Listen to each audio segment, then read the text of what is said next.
Assalamualaikum warahmatullahi wabarakatuh. Selamat datang di video pembelajaran Matematika Dasar 1C.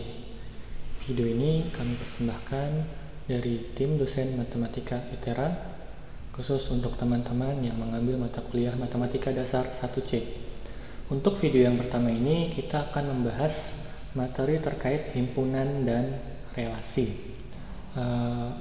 Yang akan kita bahas pada video kali ini yaitu yang pertama adalah himpunan bilangan real, lalu akan kita bahas juga koordinat kartesius, lalu terakhir kita akan membahas tentang relasi. Langsung saja, himpunan. Apa itu himpunan? Himpunan adalah koleksi atau kelompok dari objek-objek yang punya ketentuan dan sifat yang dapat digunakan untuk menentukan apakah suatu objek masuk atau tidak ke dalam himpunan tersebut. Sebagai contoh, saya misalkan punya himpunan alat transportasi laut, maka mungkin anggotanya adalah, yang bisa menjadi anggotanya adalah kapal pesiar gitu ya, atau kapal api gitu ya. Lalu mobil jelas tidak akan bisa masuk ke himpunan tersebut. Mungkin mobil masuk ke himpunan yang lain, seperti himpunan alat transportasi darat. Jadi salah satu hal yang penting dari himpunan adalah ketentuan atau sifat atau aturan siapa yang boleh masuk himpunan, siapa yang tidak. Nah, keanggotaan dari himpunan sendiri biasanya kita tuliskan dengan notasi ini. Jadi ini dibacanya adalah X anggota dari himpunan A. Jadi balon biru ini adalah anggota dari himpunan yang isinya sekelompok balon ini. Kalau dalam bentuk kalimat mungkin bisa seperti ini. Misalkan A adalah himpunan warna-warna pada lagu balonku. Masih ingat lagu balonku kan ada warna hijau, kuning, kelabu, merah muda, dan biru.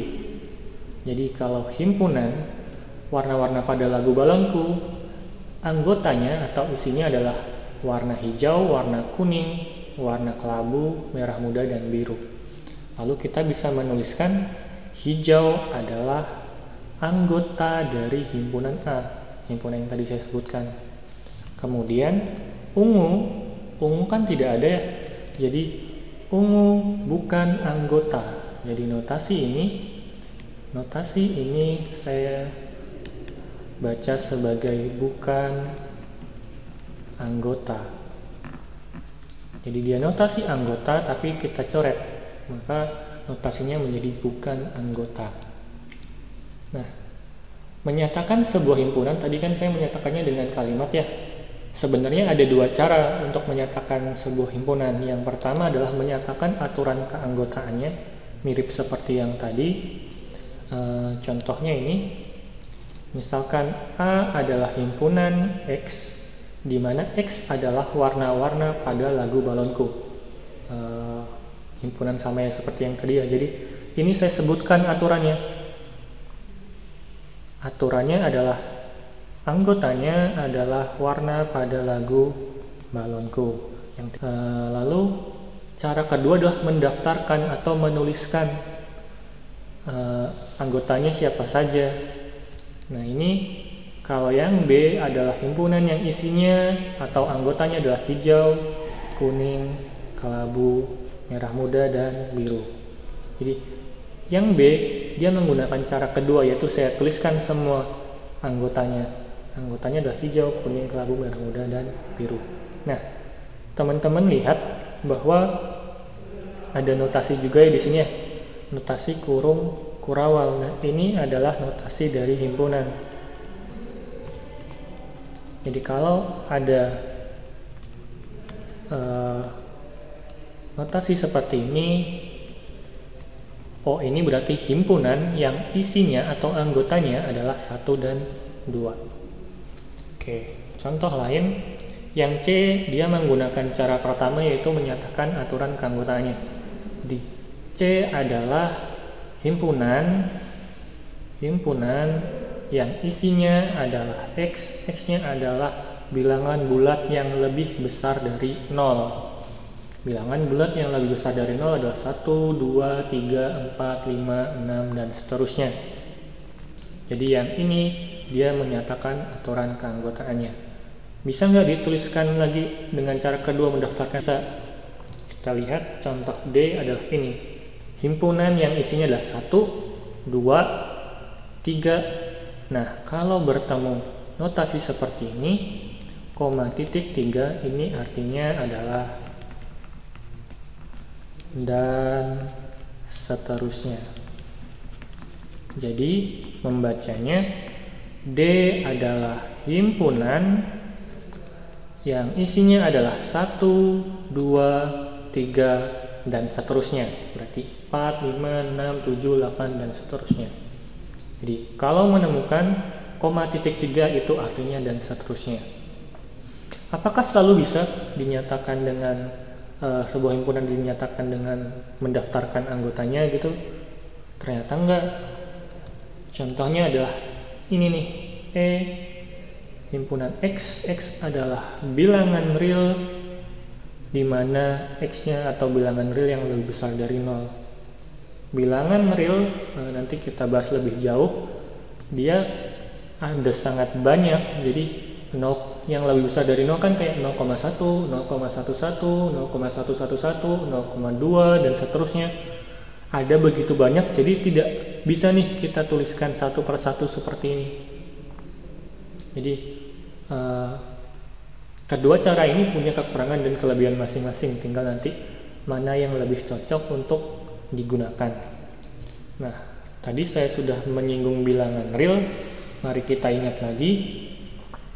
Teman-teman pernah belajar beberapa nama bilangan atau beberapa kelompok bilangan. Yang pertama adalah bilangan asli. Kalau kita bicara bilangan asli adalah bilangan untuk menghitung jumlah. Jadi 1, 2, 3, 4, 5, 6, dan seterusnya. Kalau bilangan bulat, dia adalah bilangan asli 1, 2, 3, 4, dan seterusnya. Lalu negatif dari bilangan asli, min 1, min 2, min 3, dan seterusnya, dan 0. Anggotanya seperti itu. Lalu teman-teman juga mengenal pecahan. Nah, pecahan itu dia masuknya adalah bilangan rasional. Jadi bilangan rasional adalah X yang bentuknya P per Q. Syarat khususnya yang perlu diperhatikan bahwa P per Q-nya harus anggota Z atau harus bilangan bulat. Jadi yang seperti ini nggak boleh. Kan ini bukan bilangan bulat ya. Makanya yang boleh ya 2/3. Jadi P-nya bilangan bulat, Q-nya bilangan bulat. Lalu syarat berikutnya dia nggak boleh. Q-nya nggak boleh 0. Penyebutnya nggak boleh 0. Jadi yang di bawah nggak boleh 0. 2/0 itu nggak ada. Ini tidak terdefinisi. Jadi jangan pernah menyatakan pecahan dalam bentuk sesuatu dibagi dengan 0. Itu sangat dilarang. Lalu bilangan real adalah bilangan yang dapat dituliskan sebagai bentuk desimal. Seperti yang saya sebut tadi, 0,1, 0,1111, 0,111111, dan seterusnya. Yang ini adalah 1/10 ya. Ini 111/1000 gitu. Nah, yang ini apa coba? Nanti kita bisa cek. Lalu, nah ini kan saya tadi bisa lihat bahwa 2/3 anggota bilangan rasional. 2/3 kan bisa dituliskan sebagai 0,666 dan seterusnya. Jadi bilangan rasional ternyata juga anggota bilangan real. Ini rasional nih, yang ini real nih. Jadi yang bilangan rasional juga anggota bilangan real. Lalu kita lihat juga bilangan bulat. Bilangan bulat misalkan 2. 2 kan sama dengan 2/1. Berarti bilangan bulat itu juga anggota bilangan rasional.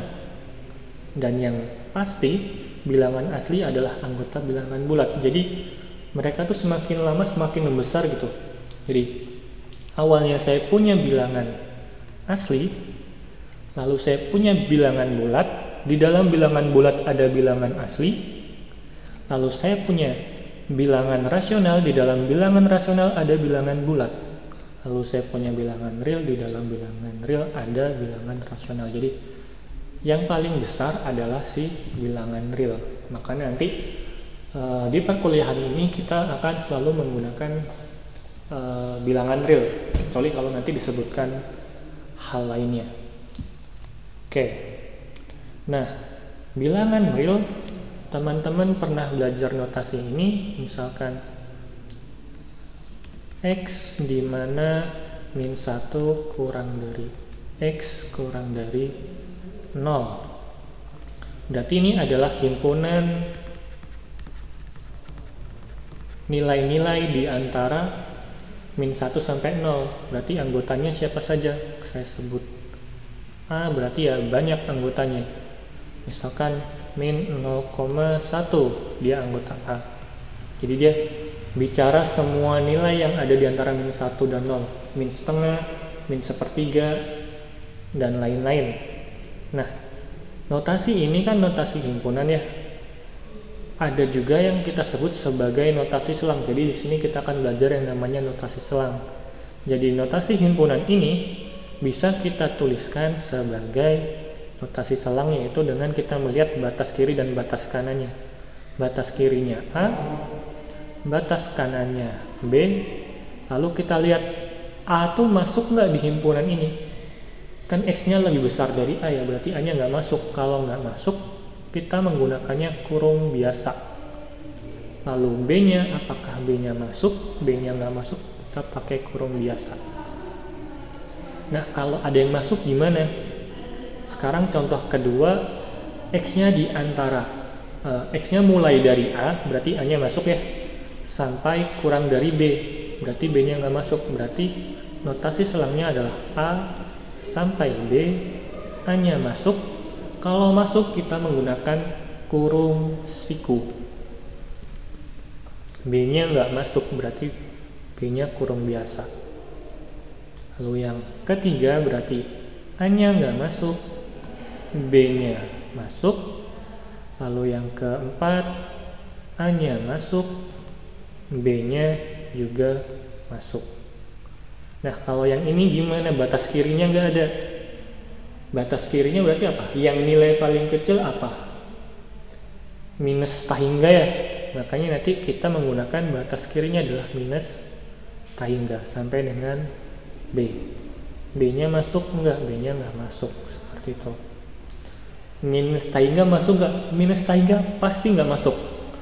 Tahingga atau minus tahingga pasti nggak masuk. Makanya nanti kalau saya lihat, untuk X lebih besar dari A, berarti batas kirinya di A, batas kanannya kan tahingga ya, kan X-nya lebih besar dari A, nggak ada batas di kanannya, berarti saya menggunakan tahingga sebagai batas kanannya, lalu gunakan kurung biasa, karena tahingga pasti nggak masuk.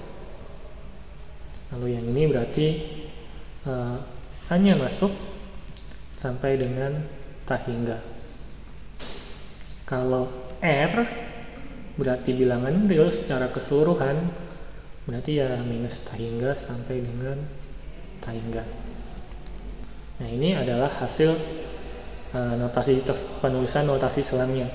Lalu teman-teman juga pernah belajar notasi pada garis bilangan. Jadi kalau bilangan di antara A sampai B, biasanya teman-teman menuliskannya seperti ini. Ini A, ini B. Kalau A-nya nggak masuk berarti lingkarannya bolong, B-nya nggak masuk lingkarannya bolong, lalu diberi daerahnya yang mana. Nah, sekarang teman-teman bisa menuliskannya dengan sedikit lebih simpel. Cukup tuliskan A-nya nggak masuk, B-nya nggak masuk, kita sambungkan. Kalau A-nya masuk, A-nya masuk berarti lingkarannya penuh, B-nya nggak masuk, maka kita cukup kita gambarkan daerahnya seperti ini. Sekarang kalau yang memuat min tahingga gimana? Berarti kan batas kanannya B, dia menuju min tahingga, berarti diberi tanda panah seperti ini saja. Lalu kalau A, kalau yang ini berarti mulainya dari A-nya masuk sampai menuju tahingga, kita notasikan dengan tanda panah saja. Seperti itu. Jadi ini cara-cara penulisan himpunan bilangan real, bagiannya seperti ini. Apakah menggunakan notasi lang atau apakah menggunakan notasi garis bilangan. Ini contoh soalnya, mungkin saya kerjakan salah satu saja. Yang ini berarti notasi selangnya dia mulai dari min 4 sampai dengan 3, min 4 nya masuk, berarti kurungnya kurung siku, 3 nya masuk, berarti kurungnya kurung siku. Lalu yang ini X lebih besar dari 4, berarti batas paling kecilnya 4 sampai dengan X nya menuju tahingga. Tahingga pasti nggak masuk, 4 nya gimana? 4 nya nggak masuk, berarti pakai kurung biasa. Notasinya di garis bilangan, berarti kalau untuk yang ini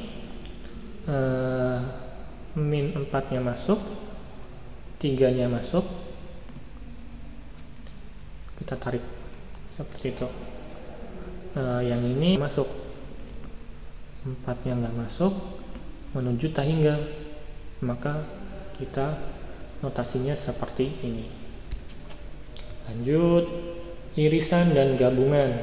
Oke, kalau saya punya 2 buah himpunan, maka saya bisa melakukan yang namanya irisan atau gabungan.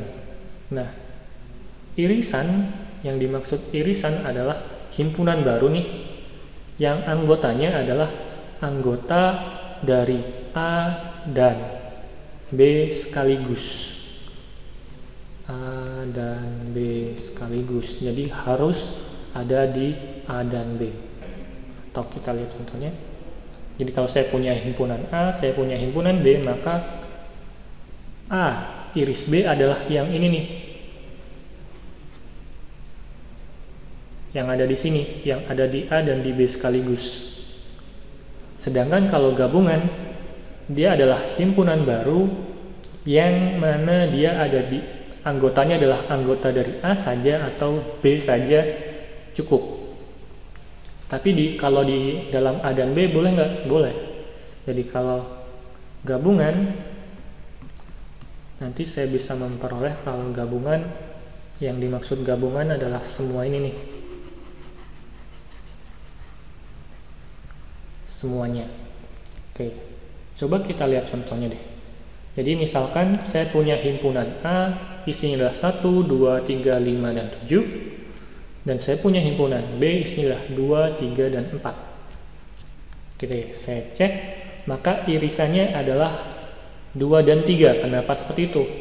Saya cek saja, kan dia kalau A iris B berarti anggotanya harus anggota A dan B sekaligus. Satu anggota A, anggota B bukan? Bukan, berarti dia nggak ada di sini. 2 anggota A, 2 anggota B, oh berarti 2 masuk nih. 3 anggota A, 3 juga anggota B, berarti dia juga masuk. 5 anggota A tapi nggak ada di B, nggak masuk dong. 7 juga anggota A tapi nggak ada di B, pasti nggak masuk.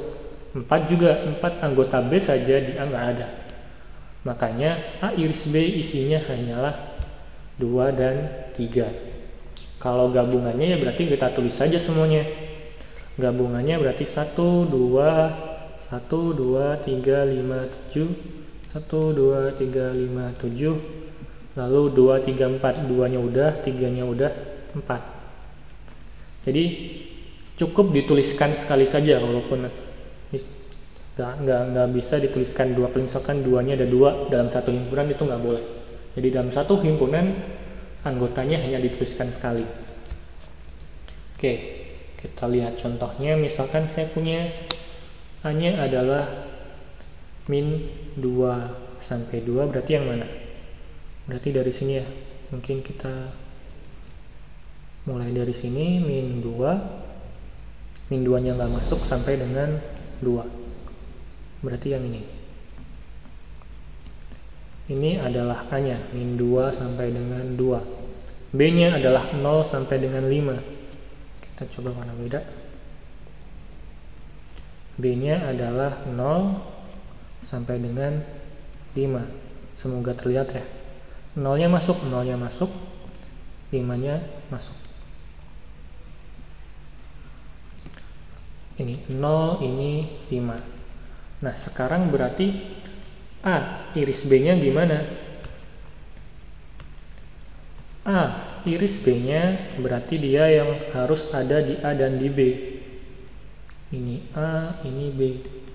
Yang ada di A dan di B kan yang ini nih, dari 0 sampai dengan 2. Jadi anggota A iris B adalah himpunan dari 0, 0 nya masuk enggak? 0 nya masuk ya, di sini masuk, di sini masuk. Dari 0 sampai dengan 2. 2 nya masuk enggak? 2 nya enggak masuk. Di B memang masuk, tapi di A enggak masuk.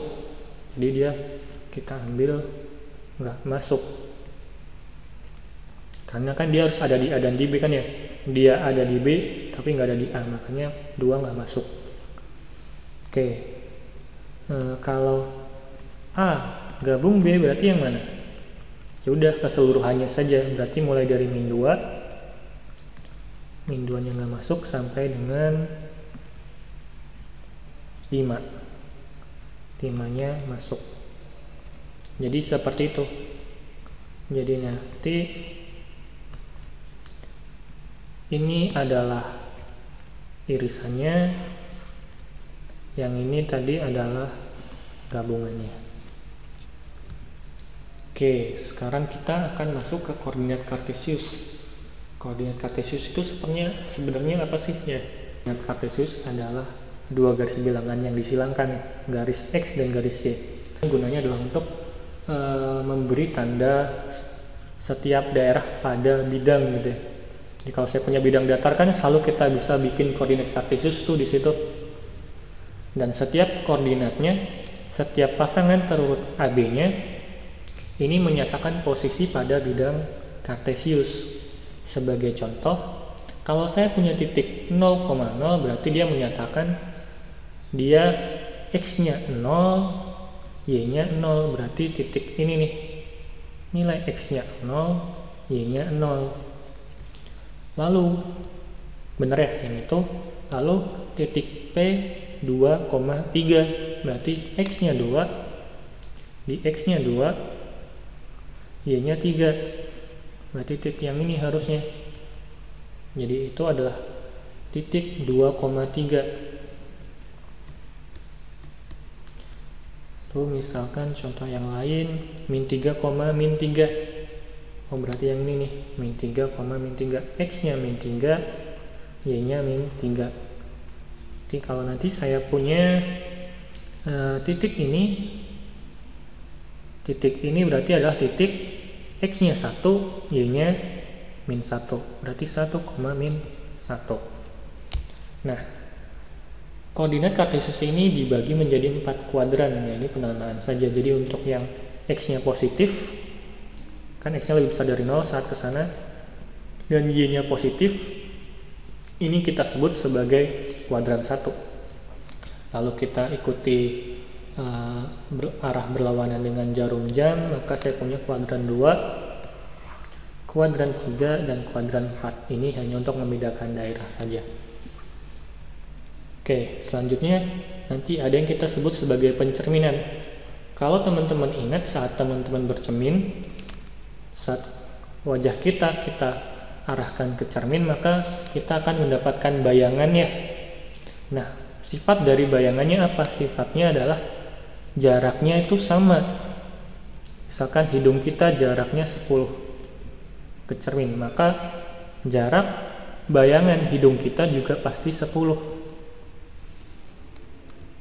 Kalau leher kita jaraknya 15 ke cermin, maka bayangan kita juga jaraknya 15, seperti itu. Jadi pencerminan seperti itu, dia punya jarak yang sama ke cermin asli dan bayangannya. Nah, sekarang kalau saya punya titik di sembarang bidang kartesius, maka saya bisa mencerminkan. Ada 3 jenis pencerminan. Yang pertama adalah pencerminan terhadap sumbu Y, lalu pencerminan terhadap sumbu X, dan pencerminan terhadap titik asal. Yang pertama kita cerminkan terhadap sumbu Y. Ini cerminnya adalah berarti garis tegak ini ya. Garis tegak ini yaitu sumbu Y. Kalau saya punya titik di sini, kalau saya cerminkan berarti saya tarik garis ke cermin, saya hitung jaraknya, lalu saya lanjutkan garisnya, saya buat dengan jarak yang sama, maka saya peroleh titik pencerminannya tuh. Jadi saya peroleh titik pencerminannya di situ. Begitu pula kalau saya punya pencerminan terhadap sumbu X. Saya punya titik, saya tarik garis, lalu saya teruskan, maka saya dapat pencerminan dari titik tersebut. Kalau pencerminan terhadap titik asal itu yang mana? Titik asal nih, titik 0,0. Berarti saya menarik garisnya ke titik 0,0. Lalu saya lanjutkan dengan panjang yang sama, maka saya bisa mendapatkan titik pencerminannya. Kalau sifatnya, koordinatnya seperti apa? Kalau saya punya titik X, Y, saya cerminkan terhadap sumbu Y, maka saya mendapatkan koordinatnya min X, Y. Ini contohnya ini kan saya punya titiknya ini sebenarnya 2,3 ya. Berarti X-nya 2, Y-nya 3. Hasil cerminnya gimana? Dia hasilnya adalah min 2,3. Jadi ini min X, min Y kan ya, min 2,3. Tuh yang ini dia adalah 1,3. Hasil pencerminannya adalah 1, -3. Jadi kalau saya punya X, Y dicerminkan terhadap sumbu X, sekarang terhadap sumbu X, dia hasilnya adalah X, min Y. Nah, kalau dicerminkan terhadap titik asal, maka keduanya dinegatifkan. Seperti itu. Nah, sekarang contohnya kalau saya punya titik A, yaitu titik 3,2, berarti di mana titiknya? X-nya 3, Y-nya 2, berarti titiknya di sini. Diminta untuk menentukan pencerminannya terhadap sumbu Y, berarti kita tarik garisnya ke sini. Ini panjangnya 3, berarti saya teruskan 3. Saya dapat titiknya di sini. Berarti ini adalah tadi titik 3,2. Kalau saya mengikuti rumus sebelumnya, terhadap sumbu Y berarti jadi min X, Y. Berarti ini adalah min 3,2. Lalu kalau terhadap sumbu X, harusnya adalah siapa? 3, min 2. 3, min 2. Jadi ini saya dapatnya min 3,2. Yang ini saya dapatnya 3, min 2. Lalu yang terhadap titik asal harusnya ini ya, jadi min X, min Y. Harusnya nanti saya dapatnya pencerminannya adalah min 3, min 2. Min 3, min 2 ini ya. Benar ya? Jadi ini benar pencerminannya terhadap titik asal. Jadi gitu untuk mencarinya. Bisa menggunakan rumus, bisa menggunakan gambar. Lalu ada yang namanya jarak antara dua titik. Jadi kalau saya punya dua titik pada bidang kartesius, maka kan saya bisa tarik garis ya. Panjang garisnya ini yang kita sebut sebagai jarak. Nah, ngitung panjangnya gimana? Nah, teman-teman bisa menggunakan yang namanya dalil Pythagoras ya. Nah, ini nanti hasilnya. Jadi kalau saya punya dua titik ini, kalau saya tarik garis lurus vertikal dan horizontal, maka saya membentuk segitiga gitu ya. Kalau misalkan ini B, ini A, maka berdasarkan Pythagoras maka D kuadrat panjangnya adalah A kuadrat plus B kuadrat kan ya.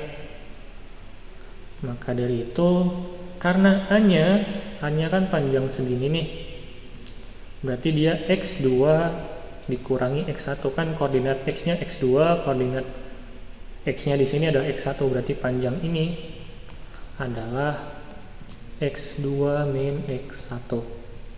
Ini adalah nilai A-nya. Karena di sini A-nya kuadrat, berarti X2 min X1 kuadrat. Dengan cara yang sama nanti kalian bisa dapat ini Y2 min Y1 kuadrat. Nah, yang kita inginkan kan D-nya ya. Berarti kita akarkan. Berarti D-nya adalah akar dari X2 min X1 kuadrat ditambah Y2 min Y1 kuadrat. Kalau saya punya dua titik X1, Y1, X2, Y2, jarak antar dua titiknya gimana? Ya sudah, kita ikutin saja rumusnya, dia pasti adalah akar dari X2 min X1 kuadrat ditambah Y2 min Y1 kuadrat. Oke, ini contoh lagi. Kita tulis cepat aja. Jadi saya punya titik A dan titik B. Titik A-nya adalah titik 2,2, B-nya adalah min 1, min 2. Berarti jaraknya adalah, berarti ini X2Y2, ini X1Y1. Bebas mau X2Y2 nya yang B atau yang A, nggak akan berpengaruh. Maka saya punya di sini nanti 2 dikurangi min 1, saya kuadratkan ditambah 2 dikurangi min 2, saya kuadratkan. Maka nanti saya peroleh akar dari 2 min 1, berarti 2 tambah 1 adalah 3 kuadrat, 3 kuadrat adalah 9, 2 min 2, berarti 2 tambah 2 adalah 4, 4 dikuadratkan adalah 16, berarti ini akar 25. Jadi panjang D-nya adalah 5. Seperti itu. Nah, sekarang kita masuk ke relasi. Relasi itu sebenarnya apa sih? Relasi sebenarnya ya dia adalah himpunan. Himpunan yang anggotanya adalah apa? Anggotanya adalah titik-titik pada bidang. Sebagai contoh, kalau saya punya relasi R, dia adalah himpunan yang isinya adalah titik 0,1. Ini kan koordinat kartesius ya, 0,1 min 1,0, 0,3. Berarti relasi ini tuh menggambarkan siapa sih? Dia menggambarkan titik 0,1, titik ini nih, lalu titik min 1,0 dan titik 0,3. Jadi relasi R ini dia adalah himpunan 3 titik ini. Lalu yang S dia adalah himpunan titik-titik X, Y, yang penting Y-nya min 2. X-nya boleh berapa saja. Yang penting Y-nya min 2. X-nya boleh 1, boleh. Boleh 2, boleh. 3, boleh. 4, boleh. Berarti dia yang penting Y-nya min 2. Berarti S itu yang mana? Oh, berarti semua titik yang ada di garis ini nih, di garis Y sama dengan 2. Jadi S adalah himpunan semua titik pada garis ungu ini.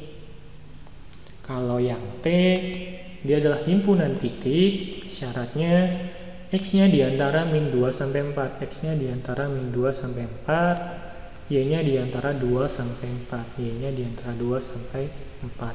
Itu yang mana? Yang ini. Semua titik-titik pada daerah merah ini. Di relasi apa? Himpunan. Himpunan isinya apa? Titik-titik pada bidang koordinat. Nah, salah satu relasi yang biasanya adalah persamaan. Contoh-contohnya adalah Y sama dengan X kuadrat, lalu X kuadrat plus Y kuadrat sama dengan 25, Y sama dengan MX plus C. Teman-teman ingat ini adalah persamaan lingkaran, yang ini adalah persamaan garis lurus. Nanti di pertemuan berikutnya atau di video berikutnya mungkin akan kita bahas. Lalu kita punya grafik dari suatu persamaan. Apa itu grafik dari suatu persamaan? Yaitu semua titik yang memenuhi persamaan tersebut. Sebagai contoh, ini adalah grafik persamaan x kuadrat plus y kuadrat sama dengan 25. Kenapa? Ya karena semua titik-titik yang ada di sini dia adalah titik-titik yang memenuhi persamaan. Kita cek saja. Sekarang titik ini apa? Titik 5,0. Benar nggak sih dia memenuhi persamaan ini? Ya substitusikan saja, berarti 5 kuadrat tambah 0 kuadrat kan sama dengan 25 ya. Oh, berarti dia memenuhi persamaan. Kalau titik ini gimana? Titik 2,1. Titik 2,1. Kalau saya substitusikan ke sini, maka saya punya 2 kuadrat ditambah 1 kuadrat. Ini apa? 4 tambah 1, 5. Kan nggak sama dengan 25. Berarti dia nggak memenuhi persamaan ini nih. Makanya 2,1 nggak ada nih di grafiknya gitu. Jadi grafik persamaan adalah titik-titik yang memenuhi persamaan tersebut. Saya ambil titik di sini, saya substitusikan ke persamaannya, maka persamaannya akan terpenuhi. Oke. Cara menggambar grafik persamaan secara umum seperti apa? Jadi kalau saya punya sebuah persamaan seperti ini, cara paling mudahnya, paling standarnya adalah yang pertama kita tentukan titik-titik yang memenuhi, lalu nanti kita gambarkan di bidang kartesius, lalu kita coba hubungkan titik-titik tersebut. Oke. Yang pertama kita harus mencari titik-titik yang memenuhi persamaan. Kan kalau yang ini kan agak susah ya. Kalau sini udah ada jawabannya. Oke, kalau saya misalkan x-nya 0, y-nya nanti seperti apa?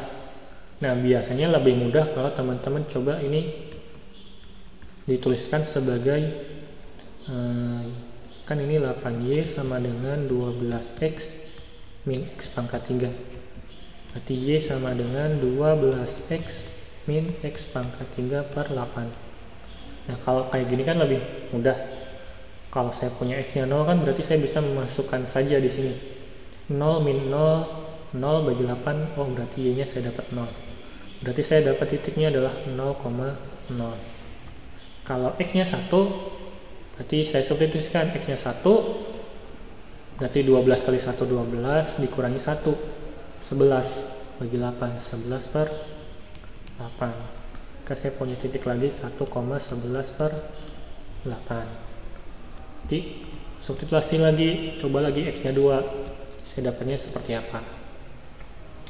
Nah, ini adalah kalau sudah dicoba-coba semua.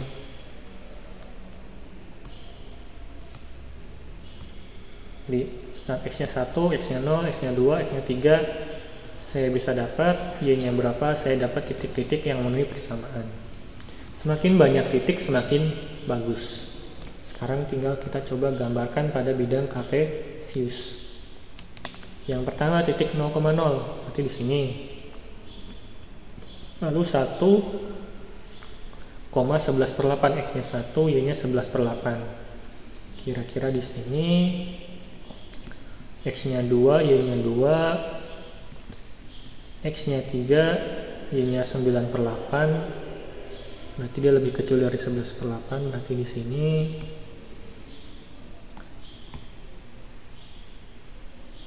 lalu di 4, x-nya 4, y-nya min 2. Oh, langsung ke bawah banget nih. Lalu nanti di sini x-nya min 1, y-nya min 11 per 8, mirip sama yang sebelahnya. Ini di 2, dia min 2.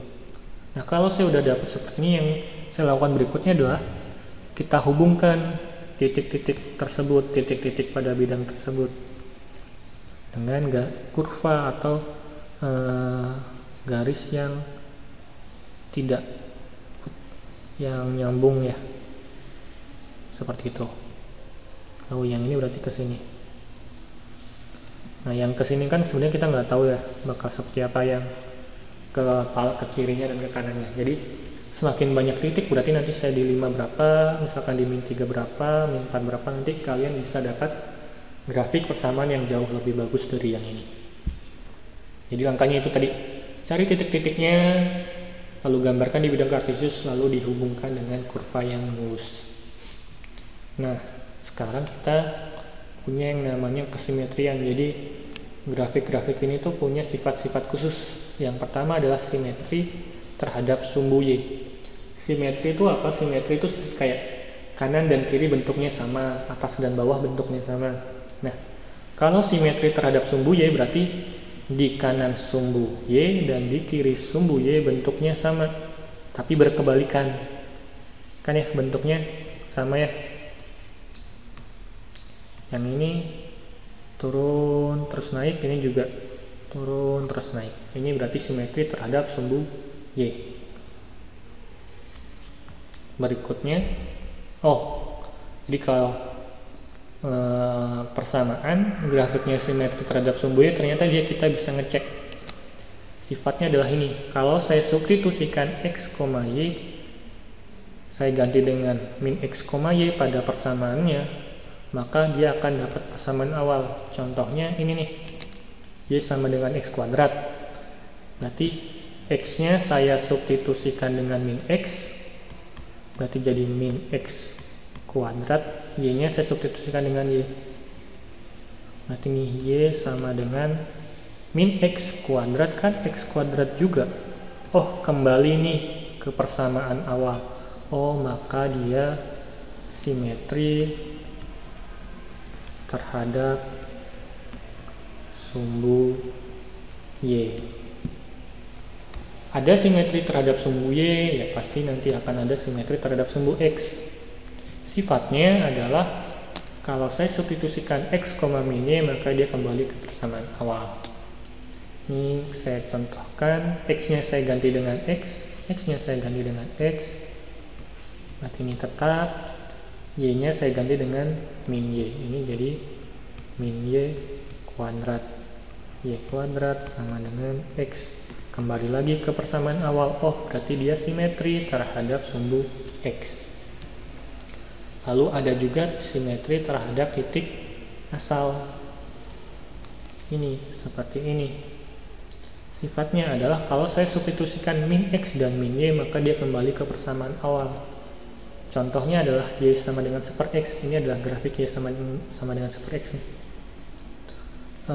Berarti saya substitusikan min Y, X nya saya substitusikan min X, berarti ini min Y sama dengan min 1/X. Min nya kan bisa saling menghilangkan, atau negatifnya saling menghilangkan, berarti dapat Y sama dengan 1/X. Udah deh, kembali lagi ke persamaan awal. Berarti dia simetri terhadap titik asal, seperti itu. Lalu ada juga yang ternyata dia simetri terhadap titik asal, simetri terhadap sumbu X, dan simetri terhadap sumbu Y juga. Contohnya adalah ini. Nanti silahkan teman-teman buktikan, substitusikan